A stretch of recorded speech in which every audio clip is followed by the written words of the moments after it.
नमस्कार, शुभ सकाळ मित्रांनो. तर मी कोकणी दर्शन घडवणार तुम्हाला कोकण दर्शन. तर मित्रांनो, सकाळी उठल्यानंतर फ्रेश वगैरे झालो थेट निघालो होतो म्हणजे जाकादेवीमध्ये जाण्यासाठी. कारण का तर आता तुळशीचे लग्न आहे, त्यासाठी मला कलर आणायचे होते. बसमध्ये बसलो, तिकीट काढली आणि निघालो थेट जाकादेवीमध्ये. जाकादेवीमध्ये जाऊन गेलो होतो म्हणजे स्वरूप हार्डवेअरमध्ये. त्या ठिकाणी गेलो आणि मला आवडीचे कलर घेतले. कलर घेऊन झाल्याच्या नंतर तिथून मला दुसरं काम होतं म्हणजेच रांगोळी घ्यायची होती. रांगोळी घेऊन झाल्याच्या नंतर तिथून गेलो होतो म्हणजेच पारधी माऊलींचे. ते पारधी माऊली सर्व विद्यार्थ्यांचे पकवाजचे क्लासेस घेत होते आणि सर्व विद्यार्थी क्लासेसमध्ये उपस्थित होते. घरी आल्याच्या नंतर मी तुळशीला कलर काढण्याची तयारी केली आणि कलर काढण्यास सुरुवात केली.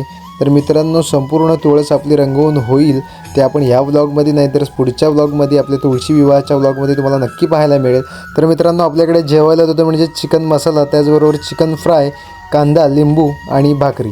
तर तुम्हीसुद्धा या जेवायला, मी पण जेवतो. चला तर मग भेटू पुढच्या व्लॉगमध्ये.